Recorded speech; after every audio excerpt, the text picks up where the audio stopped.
While searching for an enchanted ink that rewrites history, a queer nun with the sight in medieval Europe falls in love with a genderfluid swashbuckling nun. Together, they must battle an ancient prophecy that threatens their relationship, their dignity and identity, and the entire world. Charlot is a nun in a stuffy abbey in 15th century France when we meet her. She has the sight and has visions frequently and is too rebellious for her abbess. Having suffered a violation at the hands of a monk, she longs to forget and move on, but she can't. One day, she has a vision from a mystic woman in England who tells her to find the ink that rewrites history. Longing to erase the memory of her trauma with the enchanted ink, she summons her courage and ventures out across the threshold. The mystic, Julian of Norwich, tells her she only has 2 weeks to make it to England and stop the final battle that will end the world. After leaving the abbey with no money and only the clues of her visions to guide her, Charlot walks the French countryside, head held high, whistling. Passers-by look at her curiously. It starts to get dark, and some suspicious-looking characters start to follow her. Charlot speeds up. She sees a compound with a cross on the horizon. Thinking it an abbey, she's immediately relieved. It is raining. Charlot knocks on the gate of the religious compound. She waits several minutes without a response. Just as she is about to give up, the wooden window in the door opens, revealing Edward the monk with a messy beard. He wipes his snot-filled nose into his sleeve before speaking. May I help you, sister? Oh, I thought this was an abbey. Charlot turns to go. It used to be. But, good sister, 'tis rather on the late end of the evening, and the heavens have opened upon us. We are most happy to provide a pilgrim a place to abide. Charlot looks up, feels the heavy downpour on her face, and considers her options. Okay, I guess. Good choice, my sister. You can take refuge above the stables. The heat from the livestock's bodies shall radiate throughout the space, though there is a most prodigious stench. Fine. Edward opens the gates and lets her inside the muddy courtyard. He holds a torch for light. She hikes up her habit skirts, but mud gets everywhere. She goes behind the chapel and monastery living quarters to the stables. Edward lights a torch in the stables for Charlot, gestures grandly with the other hand at what is basically a crappy little barn. Behold, rest well, and may the Lord be with ye. Thanks. Charlot takes in the rows of several horses, goats, and dairy cows. She gags at the smell, but steels her face and climbs the ladder to the loft. She takes a drink of her water from her leather canteen, but considers undressing, undoes a top button, then redoes it, and does it even higher than it was before. She settles into a rough corner of the loft. The sun sets further, and although the torch inside offers a soft glow, it is definitely dark outside. She hears a rustle. Hello? Anxious, she sits up suddenly, stiff, alert. She hears a rustle again. Who's there? She hears a louder creak this time. I know how to fight. Etude, a dapper and gender-fluid trans-masculine person dressed in rather ornate and gender-fabulous dandy masculine clothing, emerges from the shadows, holding a torch, smiling, with an elegant, beautiful horse. They have a sword on their hip. Etude hangs the torch behind them, and the room grows brighter. Good! I'm looking for someone to back me up. Someone who won't go limp in battle, or any other context, if you know what I mean. You scared me, and I'm sure I don't know what you mean. Oh, forgive me. I do so often make grand leaps. I'm looking for a traveling companion. And the rather messy monks up front mentioned we might bunk together. I'm not interested in joining you. I'm on my own quest. Just an offer, madam, not a mandate of any kind. Forgive me, let me back up. I'm Etude. Etude? Yes, from the Latin infinitive etudier, to study. I'm a quick study, and a careful one. Etude feeds their horse from their hand lovingly and pets her long nose. Okay, Etude, why are you wearing that? Why are you wearing that? You're not in an abbey. Religious pilgrimage. Your turn. Etude twirls around, the picture of elegance. You don't like? So disappointing. I'll have to scare up some more money for a tailor in the next town. Are you a woman? Etude knocks over the gender binary with a flip of their wrists. Man, woman, these ideas are so tired. More importantly, I'm a phenomon. A what? Etude bows grandly. A true friend. I don't need a friend. I have my visions. That's enough. Oh, well, I didn't mean your friend necessarily, although I'd like that. Phenomon, we're a movement of women, but I'm working on that. In other countries, we're called beguines. Beginning to be a nun? No, beguines. You're a nun, yes? Was, I suppose. Well, that, my dear, is the real question of the hour. A nun out of water. You could be a true friend, too. We're kind of lay nuns, who can lay with whomever. Those particular vows never stopped me before. A true friend. A lay nun in the wrong pond. What drove you out of the abbey? Was it the food? Baguettes too dry? I had a vision. Oh, tell me more. Etude climbs up the ladder and sits down next to Charlot in the loft. It's pretty heavy. Try me. That night, asleep, Charlot's visions return. Treacherous monks in evergreen robes and a clarion call of the mystic Julian who summoned her on this quest for the enchanted ink that rewrites history. Charlot craves the ink, desperate to blot out a painful part of her past. Julian appears, urging her on, away from the dangerous monastery, and oddly, Julian also urges Charlot to bring Etude along for the ride. Charlot wakes before dawn with a start. We need to go now. Charlot sits up in the loft, scrambles to put her sack together. Etude yawns, bleary-eyed. Where? And did you say we? Don't make me rethink this. Charlot glances at Etude, a little embarrassed. Etude, unconvinced, pulls the blanket over their head. Come on. Charlot yanks the blanket away. So early. Why? These monks aren't safe. Charlot jumps out of the loft and feeds Etude's horse. Etude finally sits up, a bit more alert. I appreciate the warning, and thanks for giving Gladiola some grub, but again, did you say we? It's just practical, that's all. So you'll be my traveling companion after all. No, you'll be mine. Charlot continues to tend to Etude's horse. Wait a second. You just want me along for my ride. No, honestly.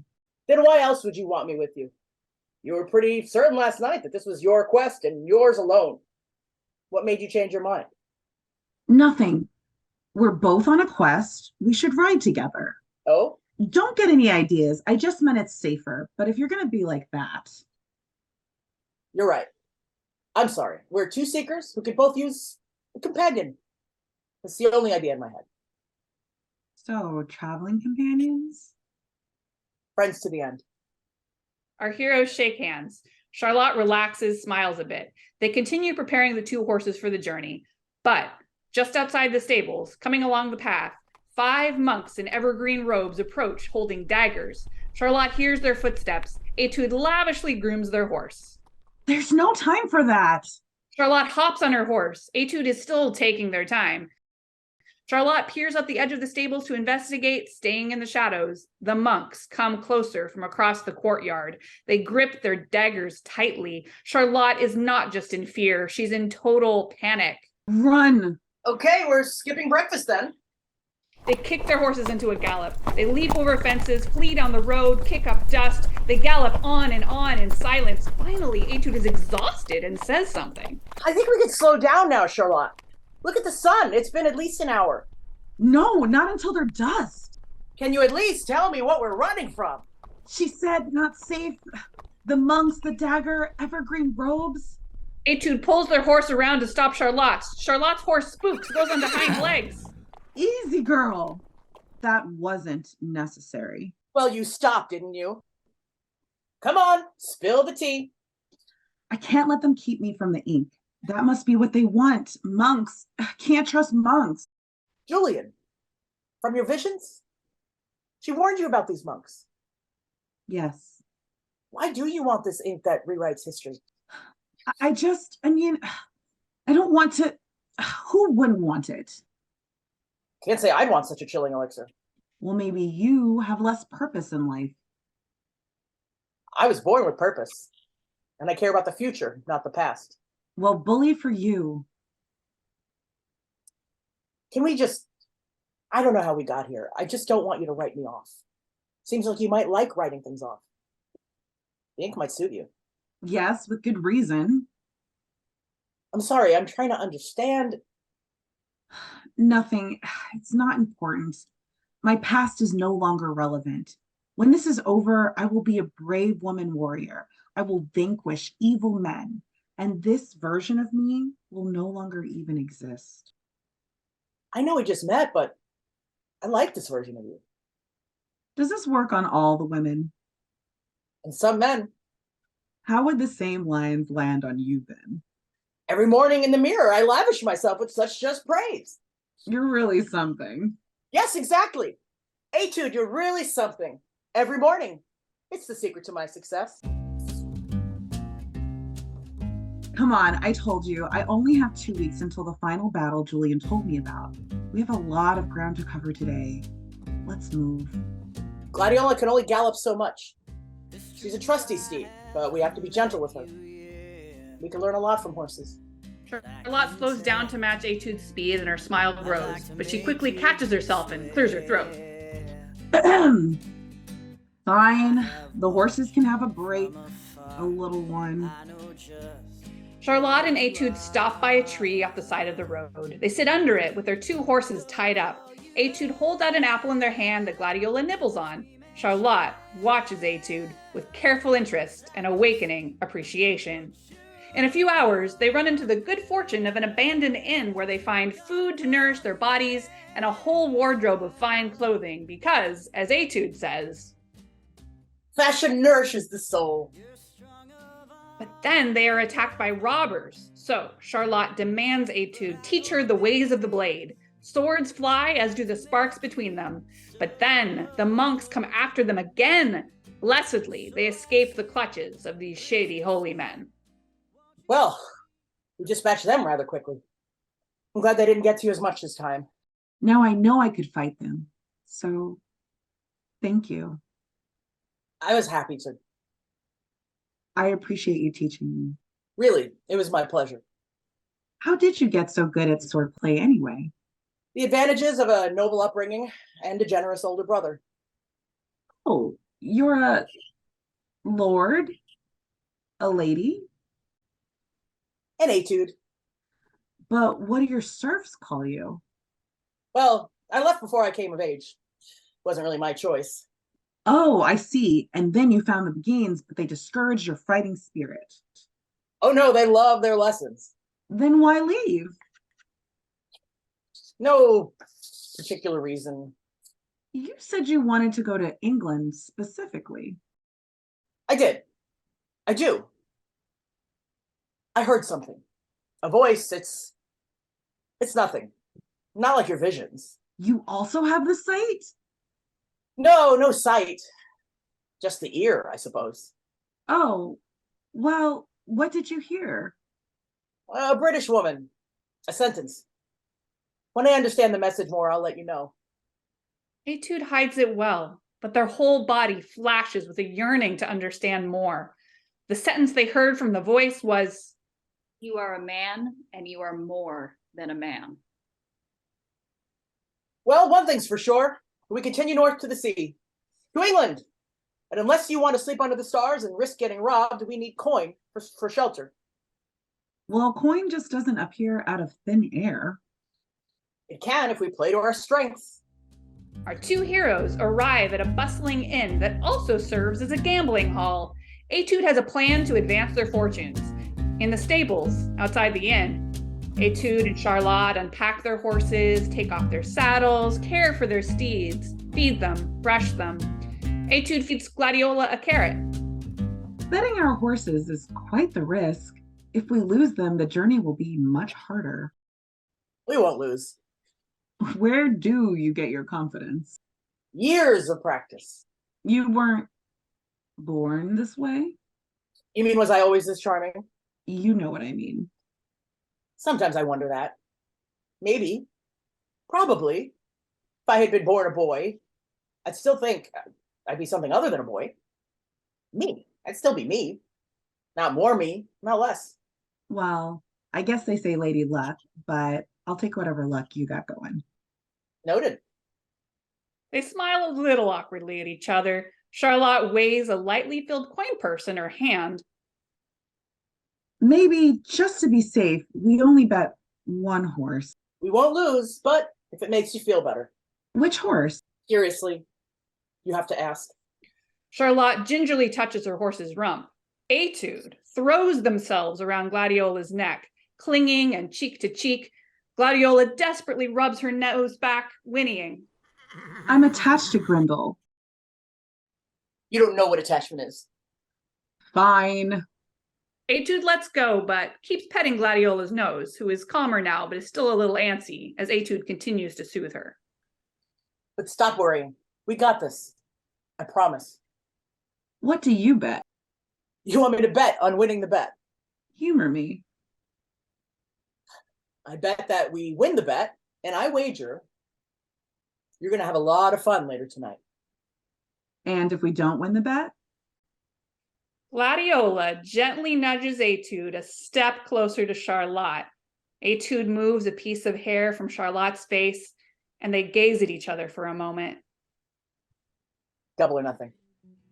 They continue to gaze at each other for just a sliver of time that feels like an hour. Then they both look away, smiling. Will they or won't they? And will they succeed on their quest to find the sources of their visions?